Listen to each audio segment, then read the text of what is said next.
It's time to address wokeness in gaming and kind of go over what the hell this video game is. So, a exclusive for the Xbox Series consoles launched on Game Pass about a couple of days ago, about on in and around April 8th, 2025, as the official Game Pass release of the default version of the game, but the enhanced or some sort of paid premium edition launched on I think Thursday, the 3rd of April. It was Compulsion Games' latest game, their third game, and it is South of Midnight. Now, I've played this game, and I have officially beat it, got all the achievements, done everything in this game, and I have to say, it's meh. It's eh. It is. It doesn't really, I'm not going to remember this shit, afterwards. We're talking about it now, not because I played it, let's review this thing. It's generic. If you have Game Pass and you got nothing else to play and you're looking for a quick game for achievements, then yeah, just do this, follow a guide, get all the collectibles, and Bob's your uncle. There's only 3 hard achievements, and that's beating 3 separate of the 4 bosses. There are 3 of which you have to play and don't get hit, but it's baby's first, hack and slash meets a platformer kind of thing. It's not all that great. It's just it's okay. I think the world building and the graphics are where it's at its best. I do like the stop motion graphics. I know it can be off-putting for some. There is an option in game to turn that shit off, but that's about where the charm ends. I guess the music can be good at times, but we'll get a little bit into that as I bitch and complain. But yeah, I think right now a lot of people are saying, "Oh, it's woke, it's dog shit," and yeah, there are some woke elements where I feel like Compulsion Games in particular went out of their way to kind of change some things out of the sheer will and determination to try and get some money from Sweet Baby Inc. Now, if you don't know who Sweet Baby Inc. is, you need to know that these are woke, idealistic, agenda-pushing morons that work in the industry for video games and film. And we say work in the industry very lightly because they don't really do anything outside of come into a place and, literally do the South Park effect of put a chick in her and make her gay. Right? They don't really do anything and everything that they've had their hand in. Dustborn or something like that. Fucking the Suicide Squad killed the Justice League. There's a few other examples that I'm missing, but there's this one where it's cringe and he plays black chick and she fucking is in a band or something. I think that's what it's called, Dustborn. There's a few other games that came out over the years that have been worked with alongside them. I'm not researching it anytime soon, but the 2 that come to mind are those. And anyways, these games underperformed. They did terrible, and the writing's fucking horrible and atrocious. But the reason why why companies even bothered to align themselves with Sweet Baby Inc. is to basically get a grant and money. So a lot of people think, woke is bad. It is bad. It's terrible. It's horrible for gaming, and it's horrible for every sort of piece of media. And I think we're slowly starting to see that in games and in movies and theater and TV shows and all sorts of shit, where people are realizing, okay, this shit's not working. We need to stop. And and anyone with an actual fucking brain, most of the people that are actually playing these games and watching these shows and movies and stuff, we knew full well that none of this shit was working. We fucking hated it. I was so fucking tired of watching a TV show, and every single time they have to have some gay bullshit in the show, and it adds absolutely nothing of material value to the show and the premise and the story and the arc and just everything in between is terrible. Now, let's get back on track about the game itself. First and foremost, this game is very generic. It is very much jump, run, wall climb, jump, climb, glide, double jump, dash forward, and then you would literally get into areas where you get into combat situations, and the combat is as follows. Dodge, roll, hack and slash, hold down a button to do an attack, and then several different input buttons, with LB being your pause button, essentially to pause people, RB being able to take them over with this different little minion dude man that you can use for, puzzles, and in combat he just basically acts as another version of pause, and then pulls people towards you with the left trigger and push people away from right trigger. Very bog standard stuff. You start playing the game and it mushes and becomes just very, very, very generic. Where this game fails is definitely the writing. I think the game is absolutely, like, for every time I was actually enjoying what little there is with the lore. Now, the game would come out of nowhere and just talk down to you and be preachy and stupid. And have the black girl, Hazel, the main character, just absolutely insufferable at times, talking out of her ass and literally talking like a little hoodlum the whole time. It was just absolutely ridiculous. And it's off-putting, because here you are, you're trying to play the game, and you keep getting pulled and yanked out of it just to, listen to this fucking child speak like a fucking hood rat. It's ridiculous. And, of course, they definitely hired,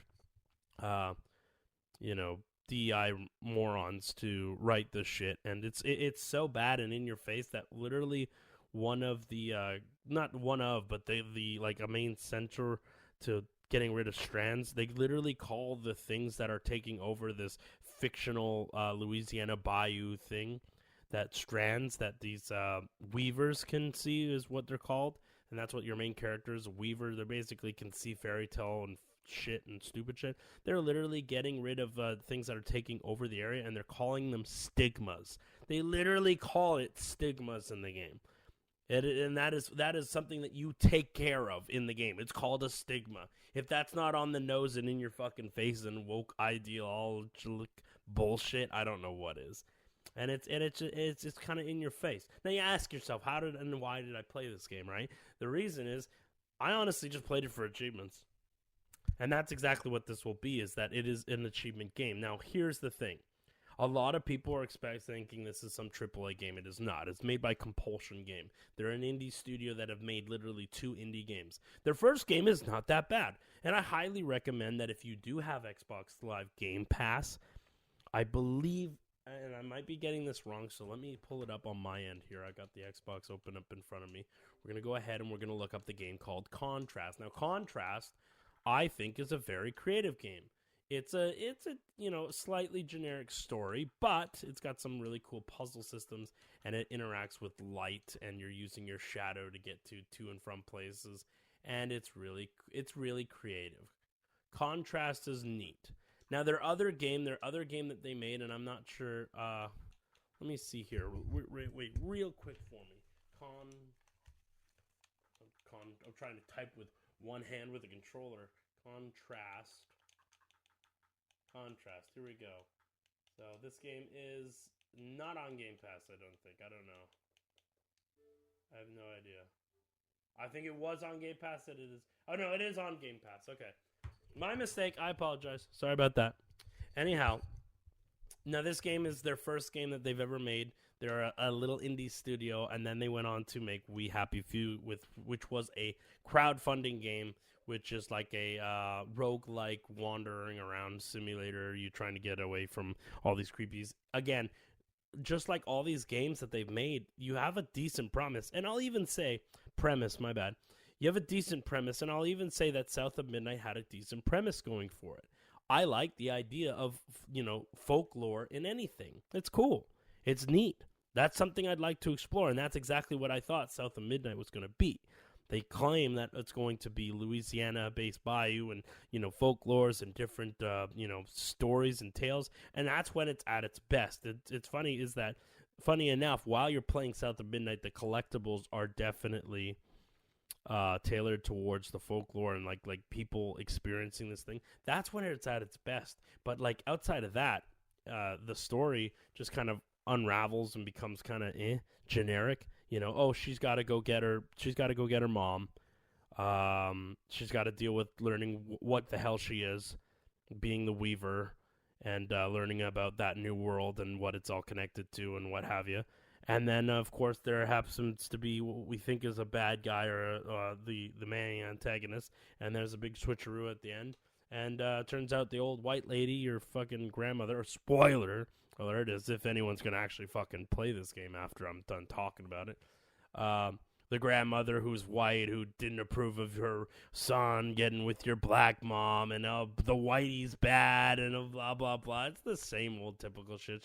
She's doing this all on purpose so she can get her, try and revive her daughter. It doesn't work because why the fuck would it? Like it's so stupid. It's dumb. And then at the very end, how it all ends is it does the Watch Dogs 2 approach of like, you're a bad person. What you did is bad, and you're bad. No big final fight with the bad guy with the thing. It's just a fucking lecture at the end. It's terrible. I'm not ready to get a score. We're gonna bitch a little bit more, but one of the other things that was that I think what doomed this is that here they are Compulsion Games. They were a little indie studio that made Contrast, which I highly recommend. It's a good game. And then they made We Happy Few. I know I'm repeating myself here, but they made We Happy Few, which was a crowdfunded game. That game I didn't like, and I didn't play it. I didn't really need to play it. I knew full well that a game based on chance was never going to be good for me, and I always have absolutely the worst fucking luck when it comes to games like that, and I just figured I'm not going to play it. I heard a lot of decently good things from people, and I know that the game launched in a kind of shitty state, but over time and over, the years, it got better with updates and stuff like that. So anyone that I've talked to that actually enjoys it has said that they enjoyed We Happy Few. But again, they are a small developing team who is indie. Now that they've been taken up by Xbox as a subsidiary, every single game that these companies are making is being put on a high pedestal as some sort of big giant Xbox exclusive, when really this is a really little team who made something sort of big. And that's the only thing I'm willing to give praise for, is that this is pretty good. This is a pretty big standard for somebody as small as their team is. So congratulations, Compulsion Gaming. Good for them. Will I see them being around for much longer? I don't know. Maybe if they keep making tinier titles and stick away from the woke bullshit. But as of now, some people they're not going to really remember those other titles that I just mentioned. They're only going to remember the shit stain that is South of Midnight. It's got woke bullshit all throughout it. Every time you're trying to get into the story, Hazel, the main character, is just an insufferable black teen who just acts like a fucking spaz the entire fucking game. There's no downtime. And also, this game got like no marketing at all, so let's face it, it was doomed from the very get-go. It got like a couple of footage, but again, they didn't specify, okay, this is stop motion, this is a claymation sleight of hand kind of animation style, so when you're debuting little trailers here and there, and it looks choppy and it looks all fucked up and it's skipping frames and the gameplay mirrors that of the cutscenes, yeah, people are gonna think that your game looks like shit. You gotta specify. I think they have to fucking they should have just kept specifying and specifying, because you know what, that art style is pretty cool after a while.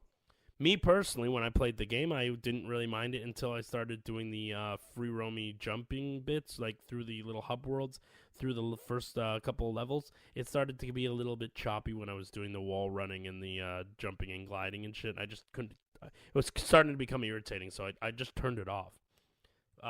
If you're an achievement hunter and you're into going through a game that's going to take you 8 to 12 hours, then this game's for you. Go ahead, play it, get all the achievements. It's free through Game Pass. If you're paying for Game Pass, then you've got access to this, and you might as well just get a couple gamer score up in your on your account. If you're a PlayStation gamer, kill yourself. No, I'm joking. Don't kill yourself. Or kick the chair. I don't care. I can't see anybody wasting money on this via PC, or if this does come to the PlayStation Network. If it ends up coming to the Nintendo Switch too, I cannot warrant anyone spending any sort of money on this. Maybe at like dirt cheap when it drops down to like $5-10 maybe, but like this is being marketed as like a full $39.99 game. So wokeness is dying in video games. You're seeing less and less of it, and now this isn't the final nail in the coffin. You know damn well that there's going to be some other games that come along and do that. So you're going to see a lot of different little indie developers that are struggling, that need that grant money. And, Sweet Baby is a cockroach. And my co-host likes sneezing in my fucking ear, and I'm not editing that out. So, yeah, South of Midnight is a wet fart. It doesn't really do much, and it is just an achievement game with generic gameplay, and is only on anyone's radar at the moment because it has a bunch of woke shit, and it has Sweet Baby attached to it, and everybody fucking hates them, and hopefully they can burn up and die. But like I said, I think they are a cockroach in gaming, and they're going to be around. They're going to stick around a little while longer and keep preying on those little indie developers that really need the grant money, and they need the additional funding to see their vision come to life. The shit's expensive. It's brutal. Video games are hard to make. So I applaud all the artists that worked on this. Good for them, because the game does look pretty decent in terms of like graphic output, and the folklore of it all was pretty cool too. So good for that. I want to give it a 4 out of 10. It's playable. It's passable. It's a 5 when it's doing its lore shit. When it starts doing, when she starts opening her mouth and she's like, "Mama, what the fuck? That's my mama, bro. What the fuck, man? Bro, where's my cheese, bro? What the fuck? Watermelon Kool-Aid, motherfucker." That shit, when she starts doing that shit, it drops down to a 4. Anyways, that's our first review. If you liked what you heard, thanks for watching. I appreciate it. Like the video, share with your morons. And if you don't like what you heard, I appreciate you listening this long. And we'll see you guys on the next episode of whatever the fuck this is going to be called. Bye for now. See ya.